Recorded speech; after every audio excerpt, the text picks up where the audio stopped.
Naizianu Tui Eli Nahemi Nahei Jikona Nahemi Nahei Akutusie Eneila Yahou Tchepo de différentes tranches d'âge Yahuna Tchapwa Ara Hamen Ara Nialien ta cruche d'eau et ton pot de farine. Oleti, Nemane, Iche Achme Kakache, Iche Achme Kakusha, Kahunasa, Palaka Pane Aïe, Kadawaye, Oleti.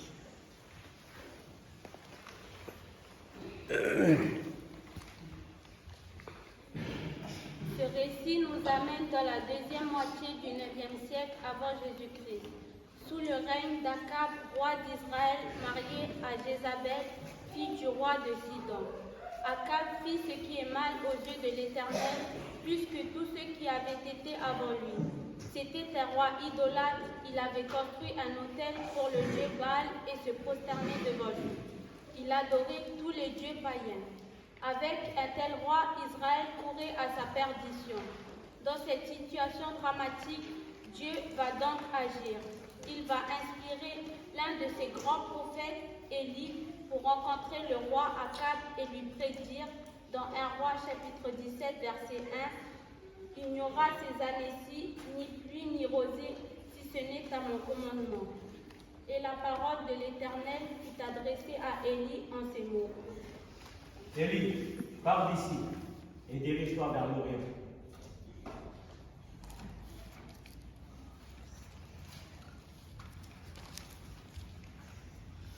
Bozo unamine khepene, amela Eden qui est Elia, Péropheta Elia.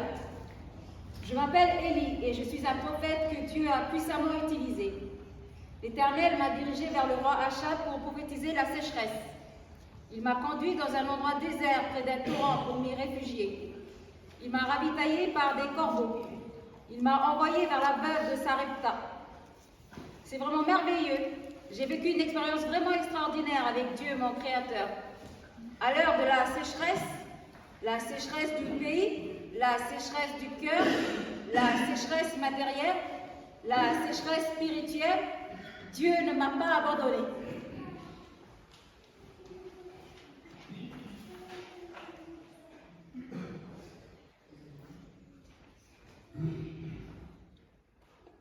Il m'a emmené dans le désert pour être en étroite relation avec lui. Je pouvais mieux l'écouter. Je pouvais mieux comprendre ce qu'il avait à me dire, ce qu'il voulait me dire. Mon esprit était disposé pour entendre et comprendre la suite. Non, ça ne s'arrête pas là. Ce n'est pas fini, j'ai encore besoin de toi, dit l'Éternel.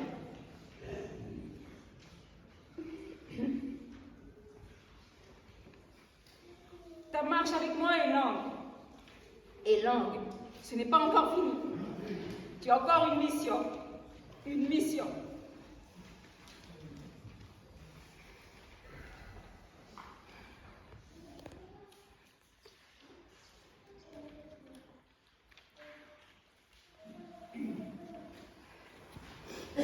Parle, Seigneur. Dans ma sécheresse, dans mon désert, je fais silence. Parle, Seigneur. Ton serviteur t'écoute. Me voici. Utilise-moi comme tu le veux. Parle, Seigneur.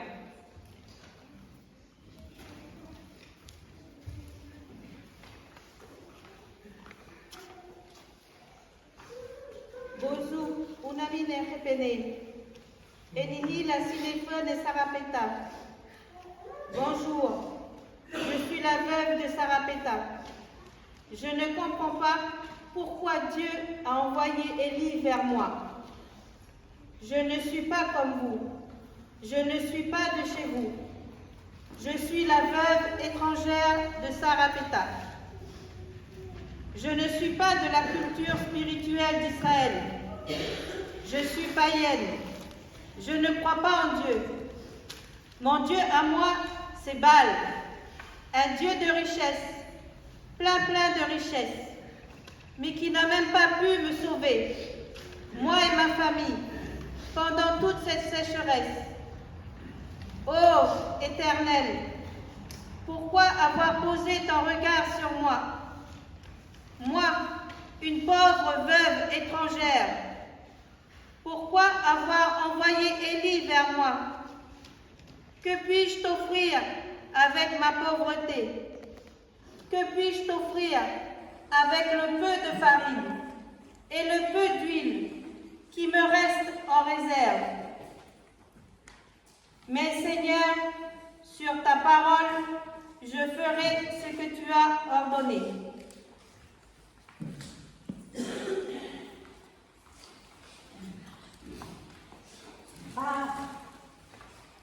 Pars d'ici et dirige-toi vers l'Orient. C'est ce que l'Éternel dit à Élie.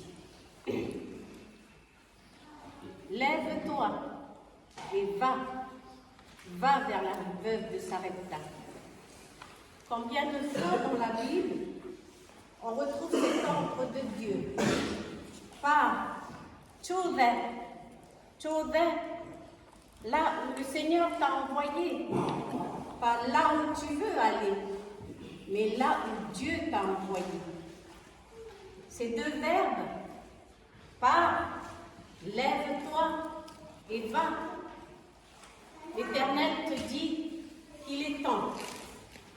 Il est temps de passer à l'action. C'est le temps de se mettre en marche. C'est le temps, Naïsiano. C'est le temps où Dieu t'envoie, Naïsiano, et te dit, sors de ton désert, sors de ta sécheresse financière, ta sécheresse spirituelle, et va vers la paroisse de Répéné. En ce dimanche, après Bethania, dimanche dernier, Naïsianou vient vers toi, paroisse de Répéné. Naïsianou vient pour accomplir cette mission que Dieu lui a confiée. Va vers la paroisse de Répéné. Et là-bas, tu trouveras des enfants. Et là-bas, tu trouveras des jeunes. Et là-bas, tu trouveras des filles, des papas, des mamans, des diacres, des pasteurs, des naïmines. Va, Naïsianou. Va vers eux et dis une seule parole, que l'Éternel a besoin d'eux. Avec le peu de ce qu'ils ont dans leur peau, avec le peu de ce qu'ils ont dans leur cruche, l'Éternel a besoin d'eux. Dis-leur ce message, Naïsianou, que l'Éternel a besoin d'eux.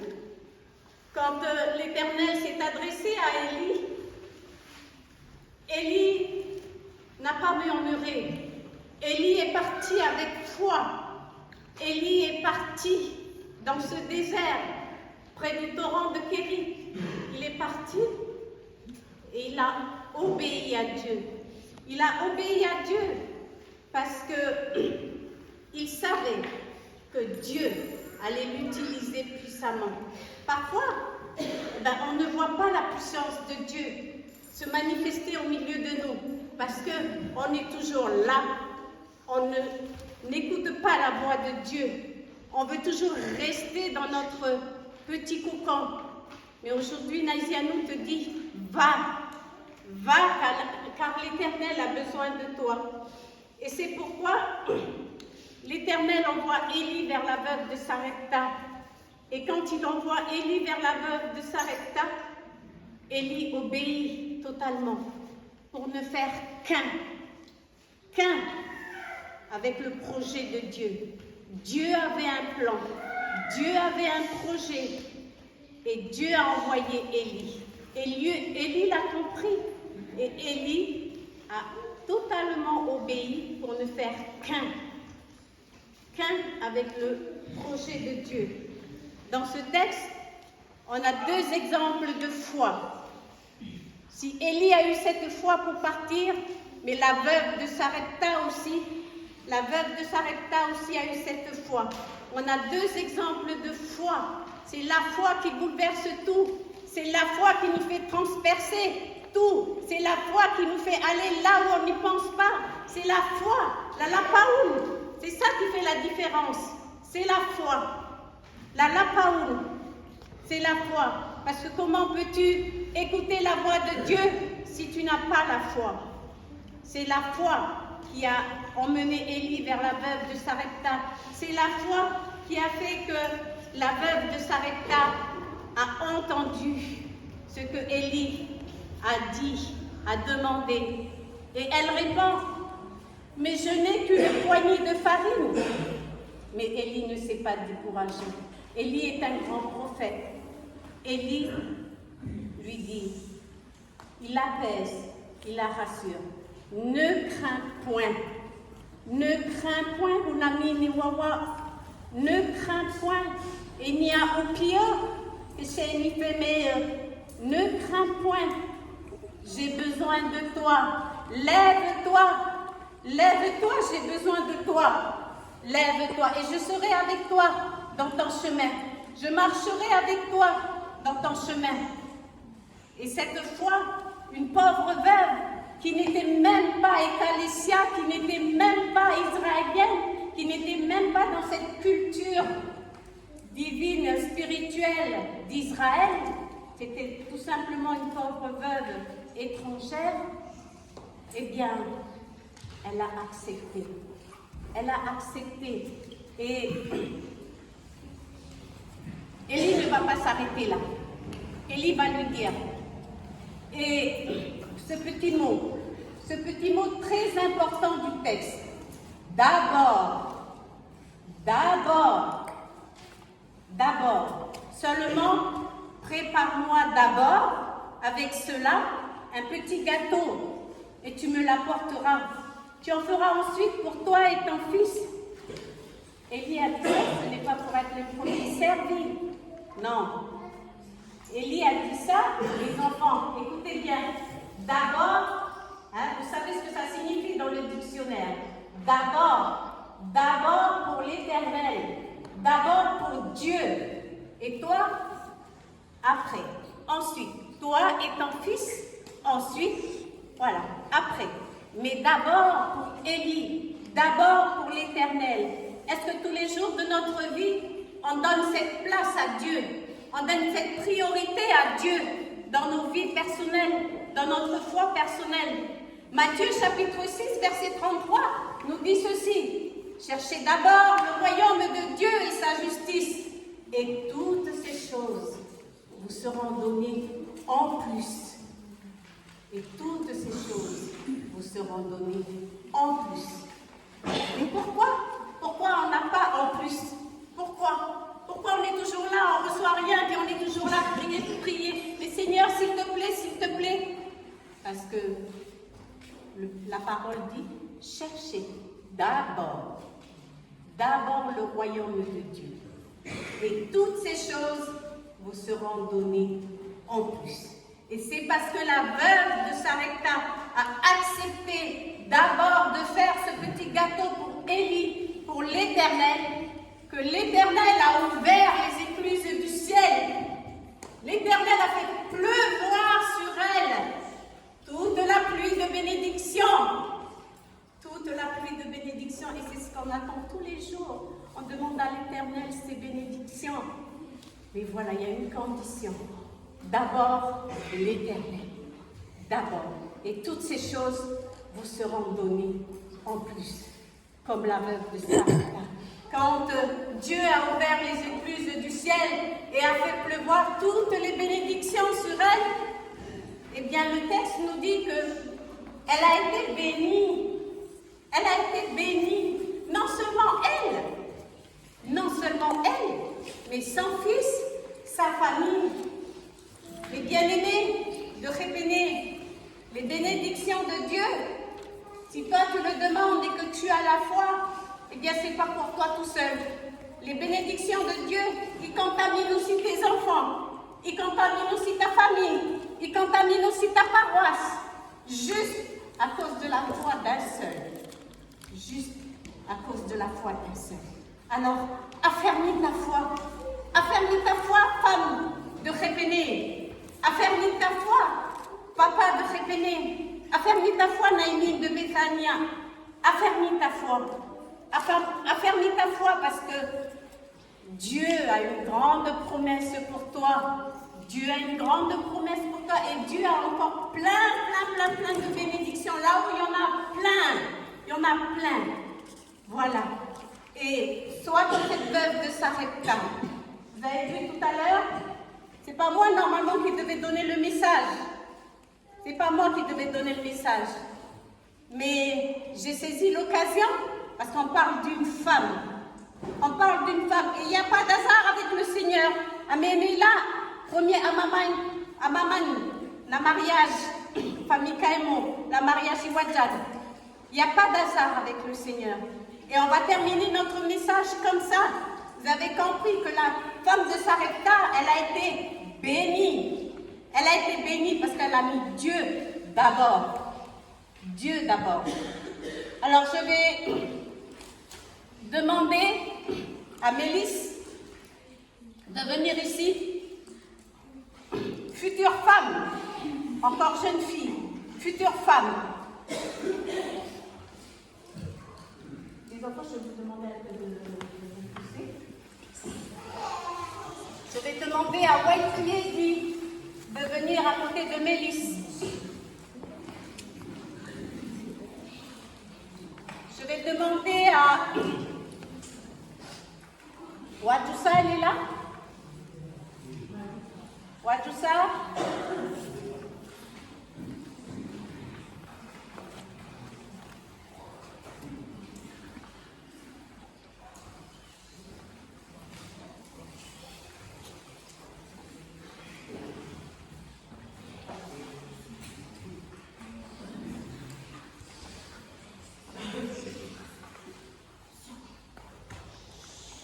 Je vais demander à Api, Namniach Api.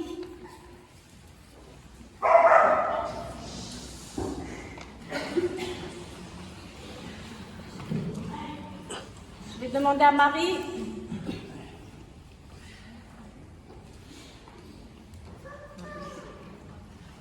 Je vais demander à Mami Nana.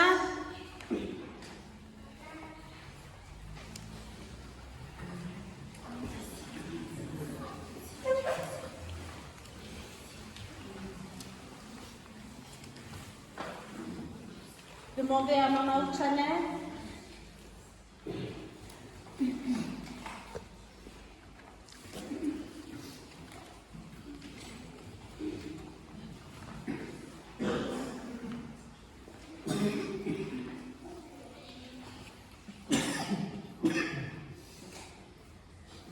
Je vais demander à Fadilé.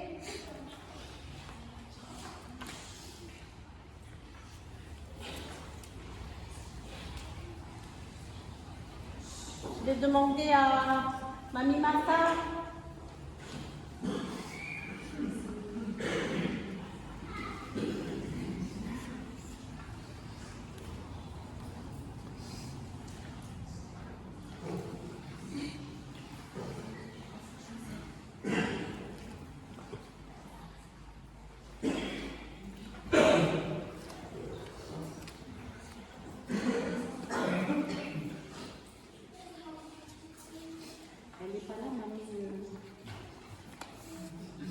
Je vais demander à Mamie Lissi de venir là.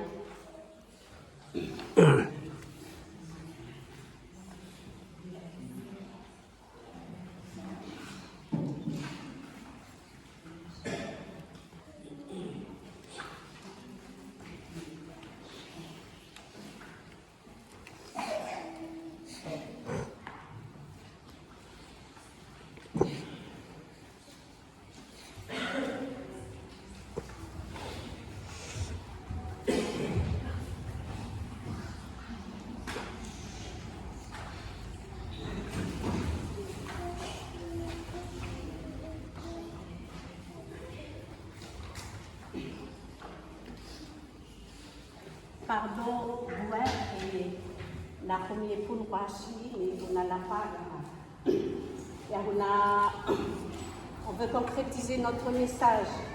Des mamans de Naïsianou sont venues pour parler à la paroisse du Répéné, pour parler à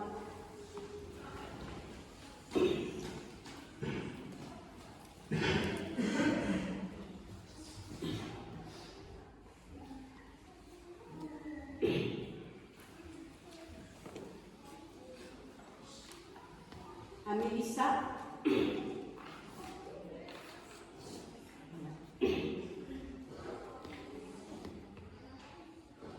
Mélissa, demain tu seras dans ton foyer, dans ta sécheresse du foyer, comme cette pauvre veuve.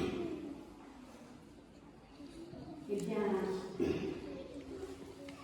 tu auras besoin de réagir comme cette pauvre veuve qui, elle, n'était pas du tout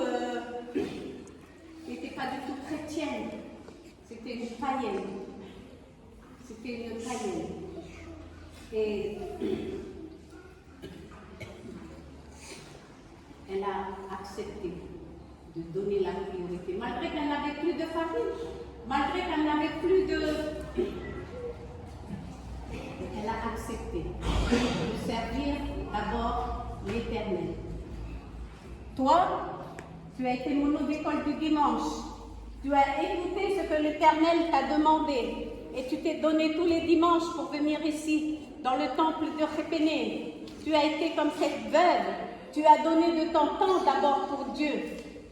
Tu as donné de ton temps d'abord pour Dieu. Toutes les mamans qui sont là, elles représentent toutes les forces vives sur lesquelles ton foyer doit prendre appui. Alors Naïsianou veut faire un geste symbolique. Naïsianou, dans ce message de la veuve Sarepta, veut faire un geste symbolique pour Mélissa et pour toutes les mamans. Tout le long de là où vous êtes, mettez-vous tout le long du mur comme ça. Je demanderai à Naïsianou de chanter. Après Naïsianou, vous entamez Bethania avec le même dans votre...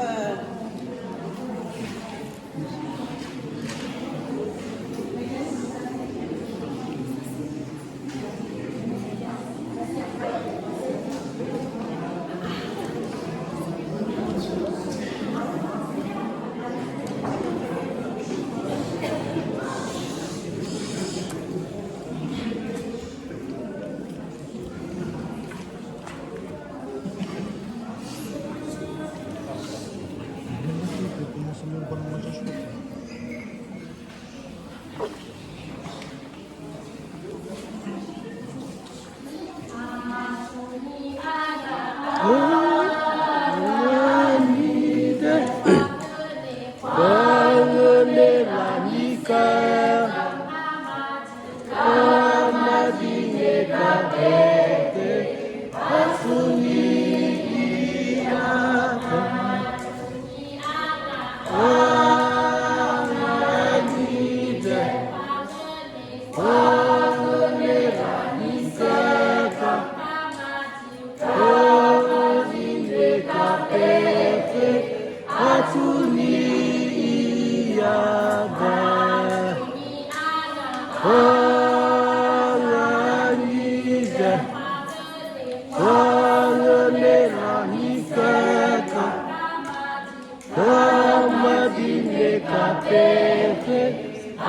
Pour toutes les mamans, ce message de la veuve de Sarepta est dédié, pardon les papas, est dédié spécialement pour vous aujourd'hui, pour Mélissa et pour vous aujourd'hui.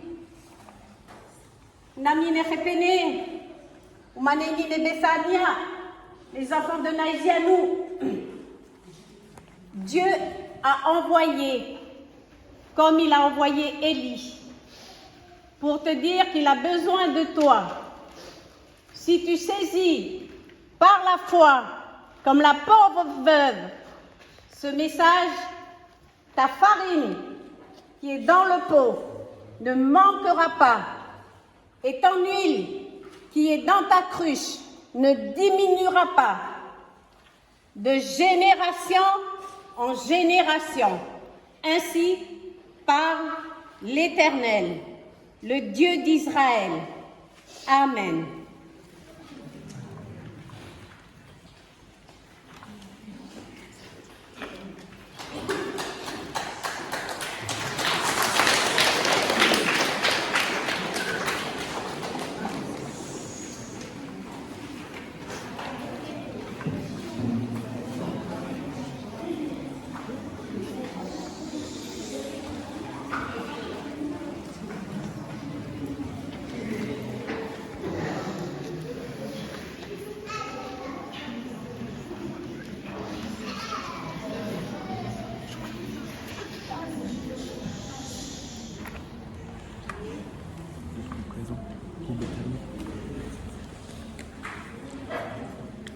Verset, kwa kwa